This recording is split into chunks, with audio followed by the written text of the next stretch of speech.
Go ahead and turn in your Bibles to Genesis 16. Just to kind of recap what we talked about last week, we kind of covered God's call to Abraham. God called Abraham out of his hometown of the Ur of the Chaldeans, I guess you could say, to go to a land that I will show you. And so he kind of becomes a wanderer in this land, and he's walking around the land of Canaan, looking at it, and he goes through all these crazy things. He goes to Egypt and gives Sarah away for a little bit, and then we have this whole situation with Pharaoh, and Pharaoh gets mad at him and sends them away, and then they go back, and then all those kingdoms come together, right? And they fight and they have a little war and they take Lot, and after they completely ransack Sodom and Gomorrah and them, they steal Lot and his family and take them away. And then Abraham kind of goes up and meets them with his 318 guys and just totally just demolishes them, right? Because he's got the Lord on his side. And so he takes Lot back down there, and then we have this whole situation with Melchizedek, and he gets blessed. And then finally we end in Genesis chapter 15 with the establishment of the Abrahamic covenant. This is where God really doubles down on his promise to Abraham that he is going to give him descendants, that he's going to give him a blessing, and that he is going to make him the father of many nations. And so we're going to kind of see the first bit of that proof here in chapter 16. And so we're not going to cover as much ground as we did last week. We covered 4 chapters in about 30 minutes. So I'm going to try not to do that today. We're going to try to go a little quicker because we're only doing 2 chapters. So we're going to get Hagar and Ishmael, and then we're going to talk about the covenant of circumcision. Yeah, so we're going to go there. I didn't want to continue on because we got Sodom and Gomorrah next week, and that's just all I can handle for 1 week. So we'll stick with circumcision this week, okay, as awkward as that might be, and then we'll move on to Sodom and Gomorrah next week and handle that on its own. And so I love the doctrine of circumcision. I say the doctrine of circumcision for a reason, and hopefully I'll make that somewhat clear a little bit later. My goal today is for you to actually understand and appreciate circumcision, as odd as that might sound, right?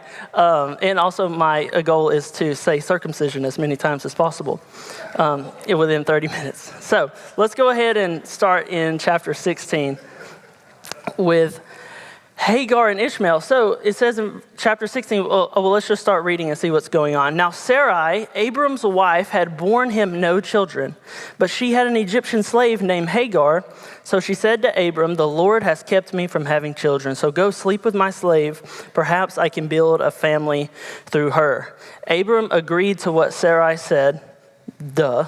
So after Abram had been living in Canaan 10 years, Sarai, his wife, took her Egyptian slave Hagar and gave her to her husband to be his wife. He slept with Hagar and she conceived. I always just found that funny that they added that little thing in there. And Abram agreed, nah, So, but whenever we read this, it's important for us to continue to think about what is the context of the readers who are reading this, right? Last semester, whenever I would talk about kind of biblical interpretation, I brought up that map of all the steps that you go through whenever you're interpreting a biblical passage. And one of the most important things is kind of stepping into the original reader's shoes. And so whenever you look at the Pentateuch, especially Genesis, you have to understand who these people are that are reading this. Who's Moses writing to?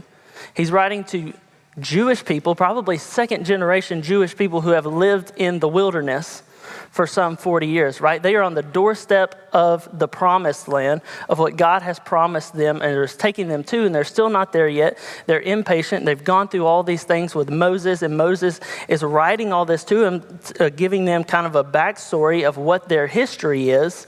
And so understanding that, who's reading this, I think we can better understand what's going on here, because God has promised Abram descendants, right? He's promised him a blessing. He's promised him that he would be the father of many nations and that kings would come from him.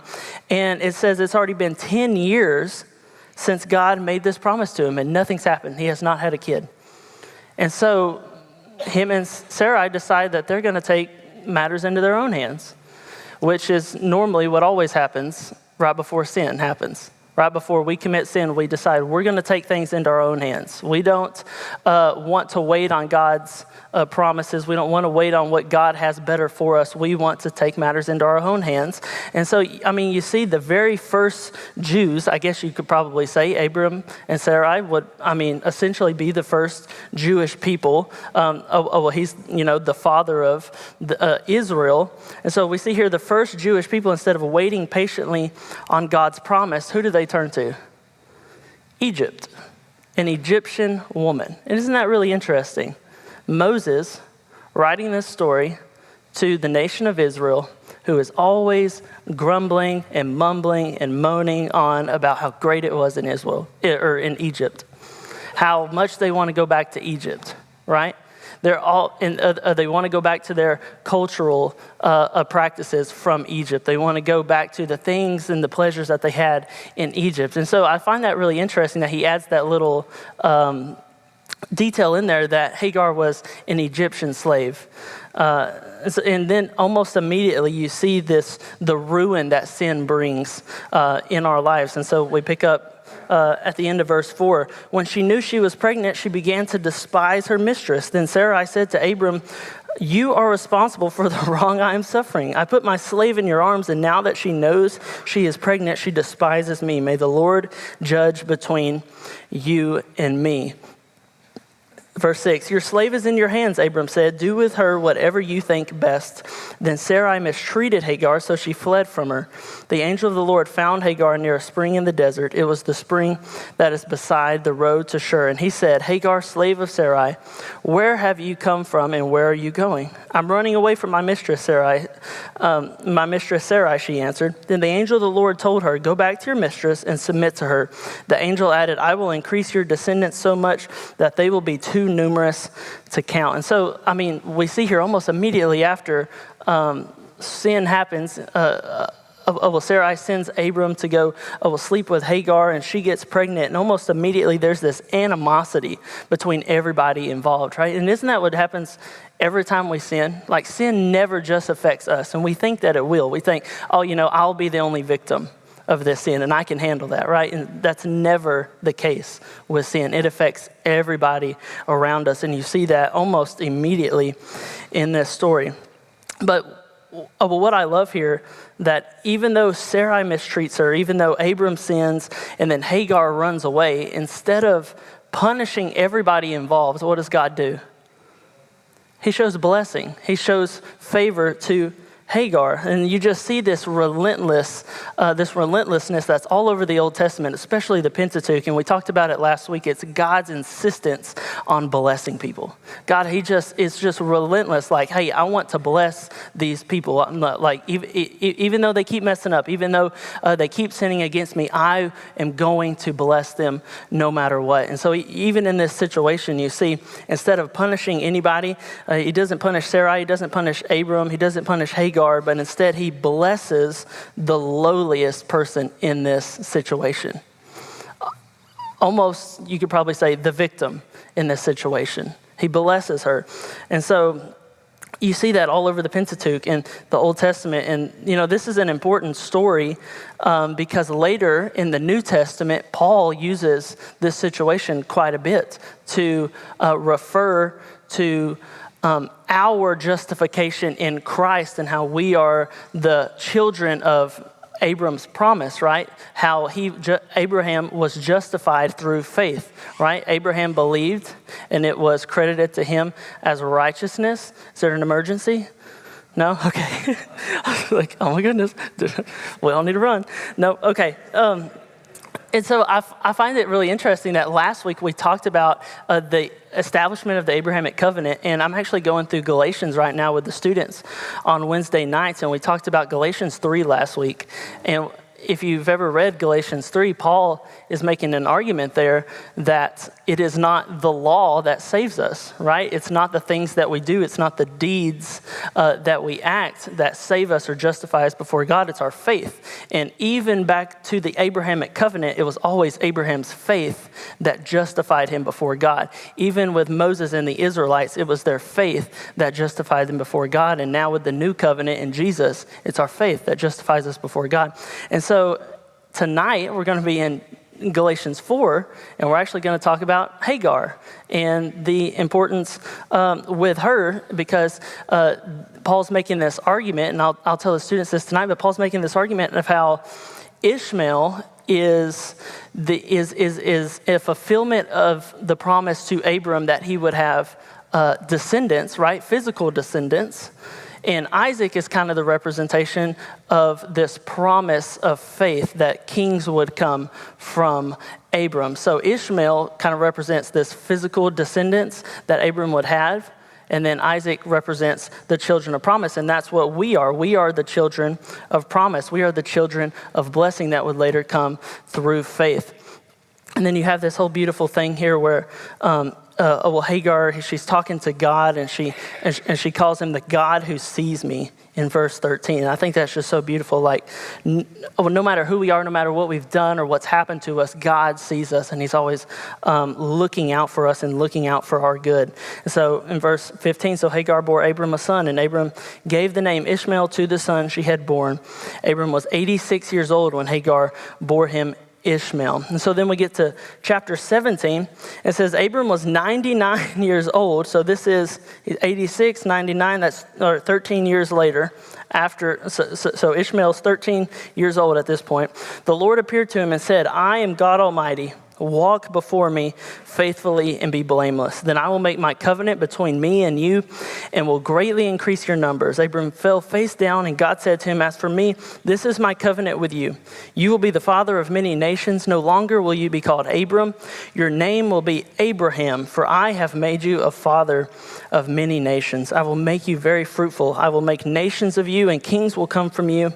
I will establish my covenant as an everlasting covenant between me and you and your descendants after you for the generations to come, to be your God and the God of your descendants after you. The whole land of Canaan, where you now reside as a foreigner, I will give you as an everlasting possession to you and your descendants after you, and I will be their God. And so you see, even after Abram's sin with Hagar, even after Sarai's sin, God is just insistent on carrying out his promise to Abraham. There's nothing that Abram can do, even though he breaks his side of the covenant so many times. God has already made this covenant and promised him, right?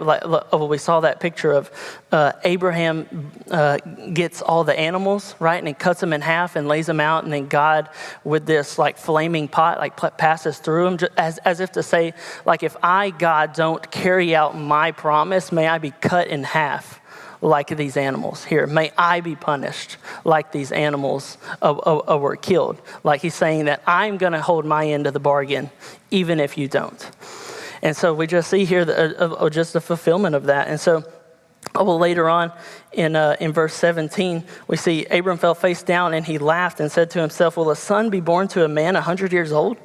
Will Sarah bear a child at the age of 90? And Abram said to God, if only Ishmael might live under your blessing. And then God reaffirms to him that Sarah is going to be the one that bears him a son. And he's going to call him Isaac. And does anybody know what Isaac means in Hebrew? He who laughs. Yeah, because there's this little part down here where Sarah hears what's going on, and she kind of laughs within herself, like there's no way, like there's no way this is happening. Like you got to be joking, right? And so she kind of, I don't know if she laughs outside, I don't know if she LOL'd or she just kind of just giggled a little bit or what, but the Bible says that she laughed, and so God names him after that, right? She's like, he who laughs. You're going to remember that for the rest of your life, because God, it can be a little ironic at times.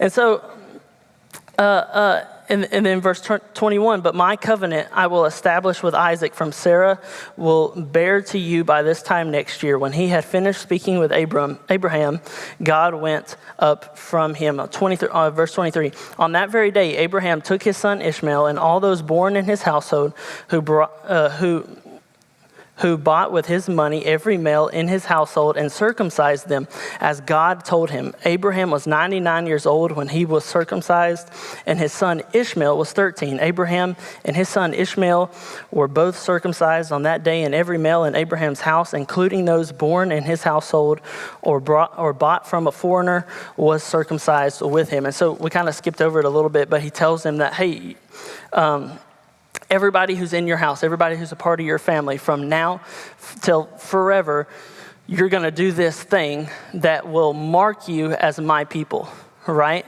And so he tells him to circumcise him. Any uncircumcised male who has not been circumcised in the flesh will be cut off from his people, and he has broken my covenant. And so this is odd, right?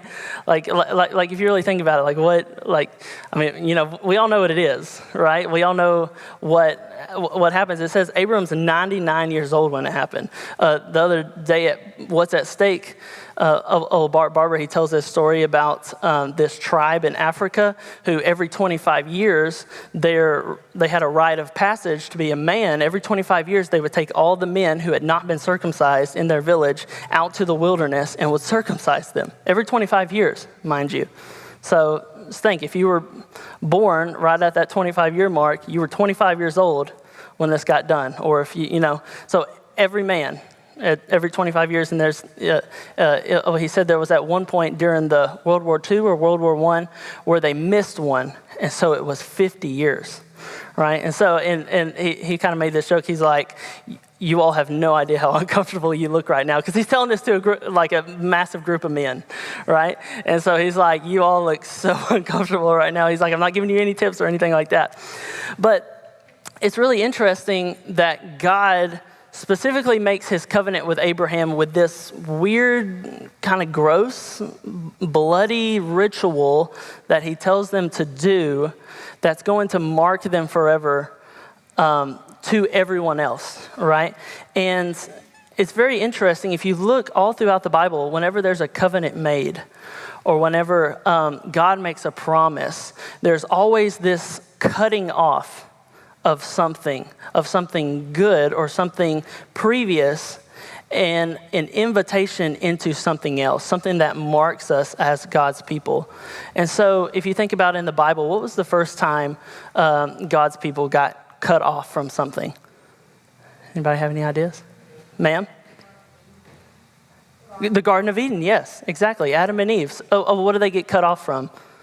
They get cut off from they get cut off from the garden, from paradise, right? They get cut off from the garden, and they get redeemed through their working and through their childbearing and their reliance on God. That's how they get redeemed, and they're cut off from the garden. Then you get to Abraham, right? And so he gets cut off, right? He gets marked and he gets redeemed by his faith. And so he's marked to all these other people that he is different, that he's part of God's people. So then you get to Israel, right? Mount Sinai, the introduction of the law. And so they get cut off from this pagan culture, this the culture, the world of the Egyptians that they loved, but this sinful, awful world. They get cut off from it, and they get invited into the law. They get invited to a better life than what they were originally living in. And so then you think about us Christians, right? What's our representation of being cut off from something? We have two ordinances, which is Lord's Supper and baptism. And so baptism, it's that illustration of being dunked in the water.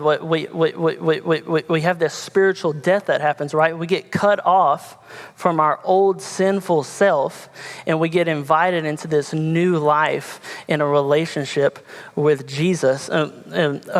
Jesus says that we are supposed to deny ourselves, right? Take up our cross and to follow him every single day, daily. Like he says that we are supposed to circumcise our hearts. And there's this passage in Romans where Paul talks about, I'm going to try to find it real quick, in Romans chapter 2, verses 28.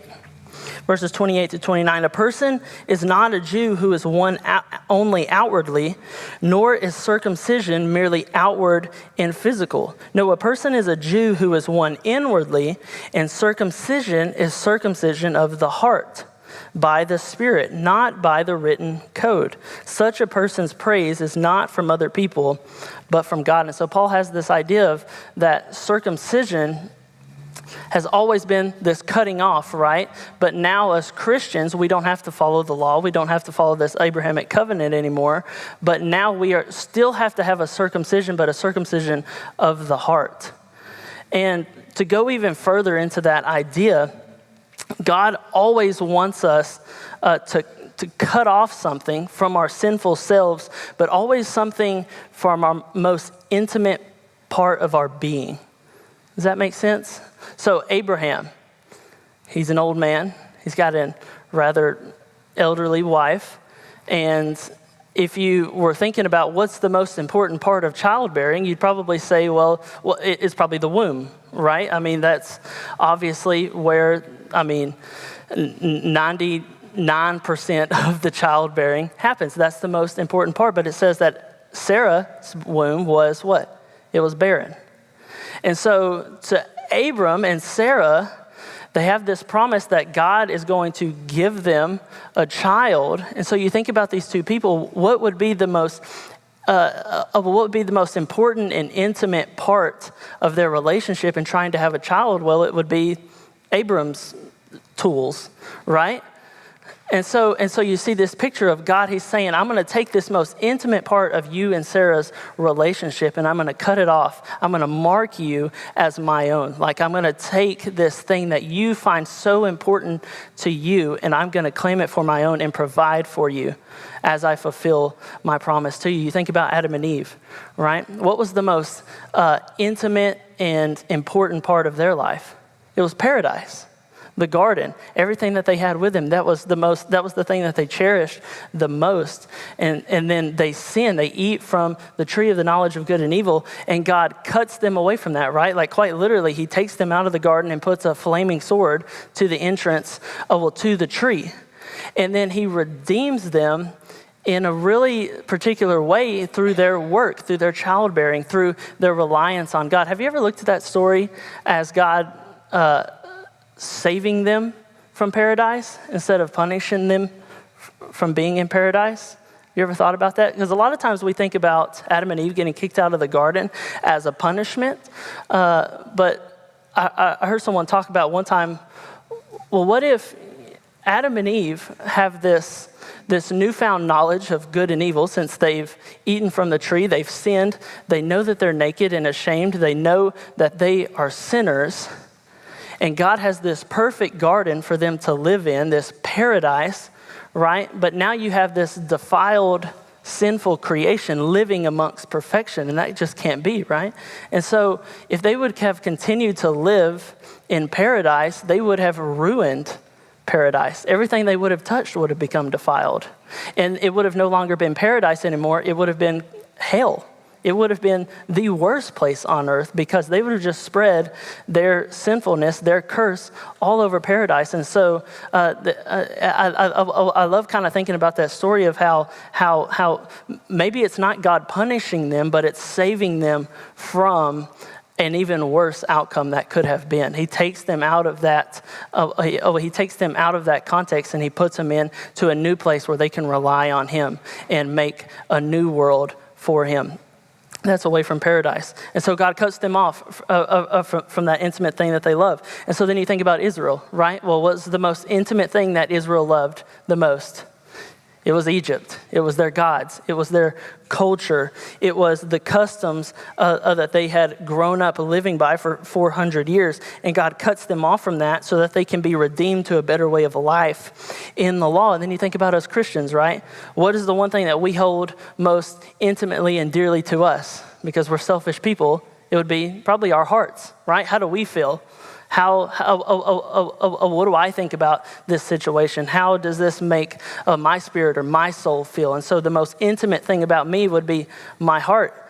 And so it's no wonder that Paul tells us to have a circumcised heart, to have a heart that's been cut off from our old sinful self, from the desires of the flesh, the things of this world that we want so badly, cut ourselves off from that, and then to walk in this new relationship with Jesus. And I think that's just so beautiful, because you look at the cross, right, of what happens on the cross. Quite literally, God himself takes the most intimate thing, most precious thing that he loves most in all of creation is who? The Son. His one and only Son, and he cuts him off.